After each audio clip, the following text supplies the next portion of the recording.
প্রিয় দর্শক বন্ধুরা, এই মুহূর্তের জন্য উঠে আসছে আপার প্রাইমারি থেকে গুরুত্বপূর্ণ খবর আপডেট।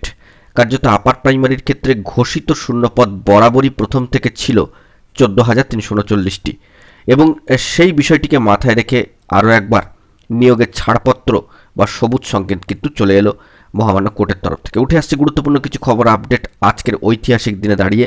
আজকে 28/8/2024 তারিখ, কার্যত 40 দিনের মাথায় কিন্তু জাজমেন্ট চলে আসলো।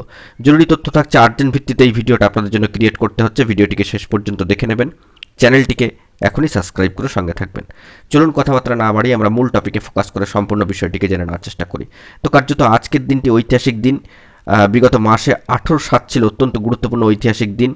তেমন করেই ম্যাট কেসের কার্যত আজকে ডিসপোজড হয়ে গেল এবং সেখান থেকে গুরুত্বপূর্ণ রায়দান কিন্তু উঠে আসলো। অর্ডার কপি ইতিমধ্যেই কোর্টের সাইটে চলে এসেছে, 47 পাতার অর্ডার কপি এবং 46টি গুরুত্বপূর্ণ পয়েন্ট। তো সেই দিক থেকে দেখতে গেলে 41 ও 42 নম্বর পয়েন্ট দুটি অতীব গুরুত্বপূর্ণ, এবং সেখানে গুরুত্বপূর্ণ কিছু বিষয় কিন্তু উল্লেখিত হয়েছে 14,052 জনের ছাড়পত্রকে কেন্দ্র করে। তো ঘোষিত শূন্যপদ কমিশনের বরাবরই ছিল প্রথম থেকে এই রিক্রুটমেন্ট প্রসেসের জন্য, অর্থাৎ আপার প্রাইমারি 2016 রিক্রুটমেন্ট প্রসেসের ক্ষেত্রে ঘোষিত শূন্যপদ 14,339টি। তার মধ্যে থেকে 14,052 জনের নিয়োগের ক্ষেত্রে সবুজ সংকেত কার্যত মহামান্য কোর্টের তরফ থেকে, ডিভিশন বেঞ্চে 11 নম্বর কোর্টের তরফ থেকে কিন্তু চলে আসলো আজকের ডেটে দাঁড়িয়ে, 28/8/2024 তারিখে দাঁড়িয়ে এই নিয়োগের ছাড়পত্র এলো। এবং নতুন প্যানেল, রিকাস্ট প্যানেল তৈরি করতে হবে, এবং তারপরে কিন্তু আবারও নতুন করে কাউন্সেলিং পর্ব শুরু করতে হবে। তো এক দফা কাউন্সেলিং ইতিমধ্যে হয়ে গিয়েছিল, ফার্স্ট ফেজ কাউন্সেলিং প্রায় 8,900 প্রার্থীর। তো সেই কাউন্সেলিং পর্বটা ইতিমধ্যেই ক্যান্সেলড হচ্ছে বা বাতিল হচ্ছে, এমনটাই কিন্তু মনে করা হচ্ছে, যে মৌখিক বার্তা তার মধ্যে দিয়ে এবং সামাজিক গণমাধ্যমের সোর্স থেকে খবর আপডেট উঠে আসছে। নতুন করে প্যানেল, রিকাস্ট প্যানেল, নতুন করে আবার কাউন্সেলিং পর্ব শুরু হবে।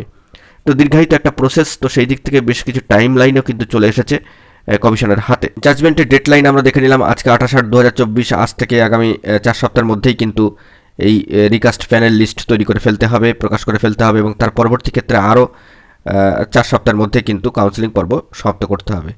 তো বুঝতেই পারছেন, একটা সময় কিন্তু থাকছে কমিশনের হাতে। এবার কমিশন অর্ডার কপি আলোচনা পর্যালোচনা করে সেই বিষয়ে কী পদক্ষেপ নেবেন, তাদের ল অফিসারদের সঙ্গে আলোচনা করে, কমিশনের দপ্তরে বৈঠক করে সম্মানীয় চেয়ারম্যান সাহেব, সম্মানীয় কমিশনের অন্যান্য আধিকারিক মহাশয়রা কী ধরনের কাজকর্ম শুরু করবেন।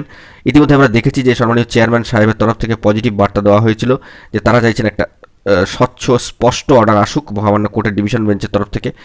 বরাবরই সম্মানীয় চেয়ারম্যান সাহেবের এই বার্তা ছিল যে অর্ডার এলেই কিন্তু কাজকর্ম শুরু হবে, অর্থাৎ তারা চাইছিলেন একটা কোর্টের সবুজ সংকেত। সেই দিক থেকে এই বিষয়টি নিশ্চিত হলো যে 14,339টি ঘোষিত শূন্যপদের মধ্যে 14,052 জনের ক্ষেত্রে কিন্তু ছাড়পত্র চলে এলো আপার প্রাইমারি রিক্রুটমেন্ট প্রসেসের মহামান্য কোর্টের ডিভিশন বেঞ্চের তরফ থেকে।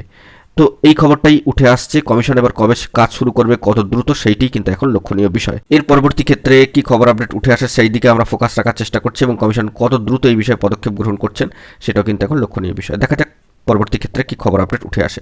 সকলে ভালো থাকবেন, চ্যানেলটিকে সাবস্ক্রাইব করে সঙ্গে থাকবেন। ধন্যবাদ।